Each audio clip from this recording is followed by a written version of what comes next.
I think every one of us sometimes feel like we're not worthy.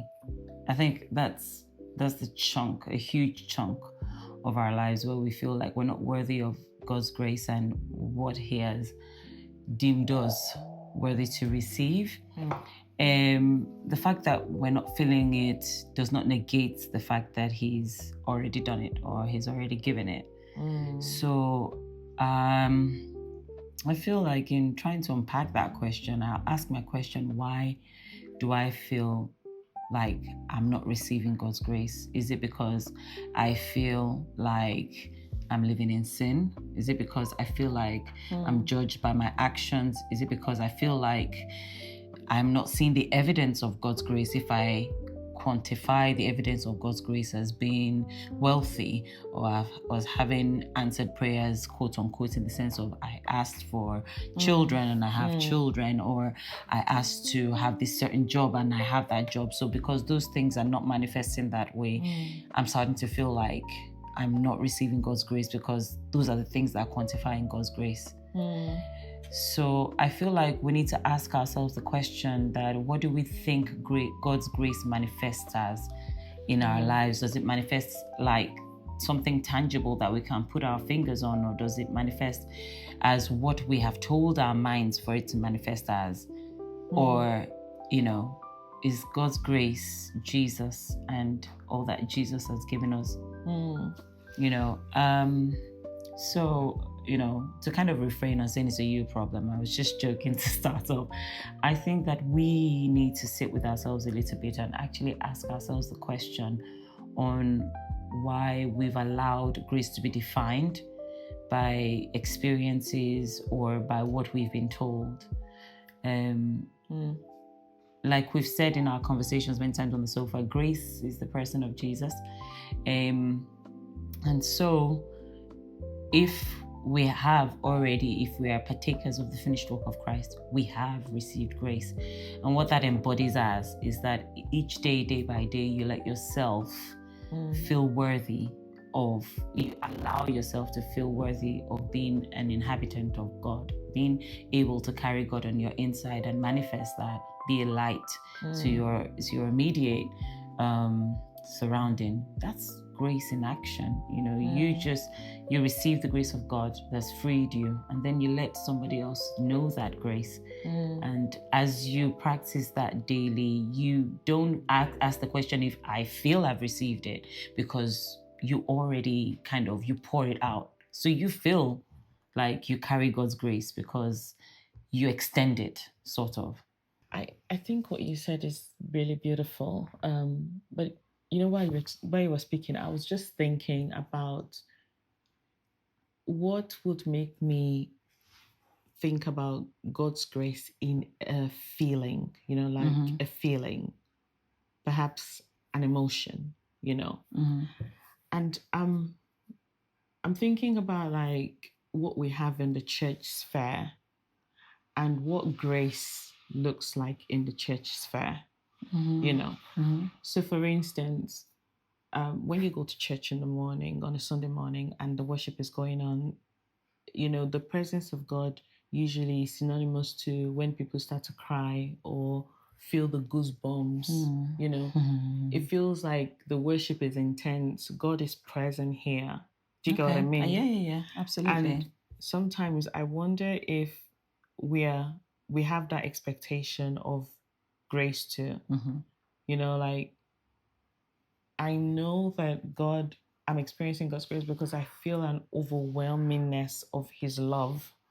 And that makes me very emotional, because it's a feeling, is that maybe it reflects itself in joy, or it reflects itself in peace. You know what I mean? Like that kind of thing. That was the first thing I was thinking about. Then I also then came into the cliches that we have also in the church. And what are these cliches?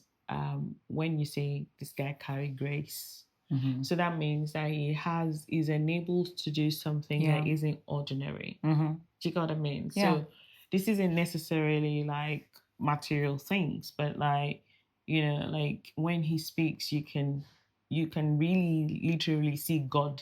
Like you can say, oh, this person and God, they're like 5 and 6. You know what I mean? Like, you're like, oh, this person's anointing. You know, I don't want to use the word I know anointing is a cliche, but it's very, you know, you see a man of God, he'll tell you, oh, if I tell you the grace I carry, do you know what I mean? And it feels like is some tangibility to express the what seemingly isn't ordinary. Do you get what I mean? And so I wonder if that's where that person is coming from, where the person feels like, I'm in a local church, everyone around me seem to, you know, have God in a way that they are so confident and they manifest this fruit and that fruit, and sorry, not fruit now, gifts and that gift, you know what I mean? Yeah. And it feels like they are called to a purpose, and their manifestation of you know what they exhibit is to that purpose as well. And I just feel like I'm not there. Do you get what I mean? Yeah. It could be that I go into a prayer meeting and everyone just seems to be able to pray when everyone talks about what their prayer life looks like, and they're like, oh, I have God is grace, and you're like, where is my grace for this? Because I can't even do like 5 minutes. And someone's telling you, oh, it's, you know, you just need to exercise and just trust God for grace, you know, and He's going to give you that grace to be able to do stuff. And I don't know, but while you were speaking, those were the things I was kind of like thinking. And I'm thinking perhaps this person that is asking a question is in a place where they feel like the lost coin in the Father's house. Do you get what I mean? Like, the coin that, I mean, in the woman's house, it was a story of a woman who lost a coin. Lost a coin, yeah. But it's actually still, you know, you can take it to the Father's house. And I wonder if that's how you're feeling, where you're feeling like, I feel like God is not with me, you know, I feel him distant. There's this beautiful portrait. I saw it when I was a younger child, and I'm sure a lot of people have seen it. It was a picture of footprints in the sand, and at some point there was just two. Yeah. And they're like, why are there just two? Because I thought it was going to be 4. I say it's because it's carrying you. Do you get what I mean? And I feel like that's what I want to say to you. Like, it's okay that you feel like a lost coin. And maybe, you know, sometimes I always say you're not sure the people around you. Everybody is so used to theatrics now. They do it so well. Everyone, you know, the way you go on social media and it's fake. I always tend to think the church was the first fake media, right? Because everyone comes in with a smile on their face, and we all have the logo, bless you, bless you, and things are just so wrong. A lot of people will tell you about the grace of how, you know, they've got a job, and honestly, I'm telling you, what they're doing in those places of work, absolutely ridiculous. And but you're not there. You're not there to see that. Some people will tell you about how grace has brought them into relationships, and they tell you about how the guy is doing this and how the guy is doing that. And you're like, what about me? Yeah. But they don't tell you what the guy is really doing. They don't tell you what they're really doing. They don't tell you how they're feeling. You know, some people, you're the one looking from the outside and thinking, God, when are you going to do mine? Oh God, why is it that mine isn't enough? I love that you feel that way, because in that quest for more, do you get what I mean? You will probably, you know, Paul was saying, if any of you desire the good gifts, like, ask him and he will give you. So there is nothing wrong with you having that. But I want to give you this confidence, right? Like, your Father sees you exactly just where you are. And His grace is not something you feel, His grace is something you know. Do you get what I mean? Like, everybody can manifest whatever they want to manifest. The fact that they manifest stuff does not mean that they are filled with grace. Because grace isn't for you. It's not an indication. Exactly. It's not for you. Grace is for the other person, if we go back to where we have the mention of grace, and I think it's important to know that Jesus, I think the Gospels were saying the law came through Moses, but grace, which is the truth about God, came through Christ. So what grace actually reveals is the truth about God, not the emotions we attach to, his presence. Yeah. But what grace is about is the truth about God. So you have been called to know the grace. Paul was saying that you may grow in depth in this, in that, and you're growing in the knowledge of God and his grace. Yeah. So you grow in the knowledge of God. You grow in the grace of God, which is the truth about him. Mm-hmm. So I want to encourage you, like, forget the things that you see, because thank God there is nowhere that Jesus says that by this you shall know they carry my grace. No, he didn't say that.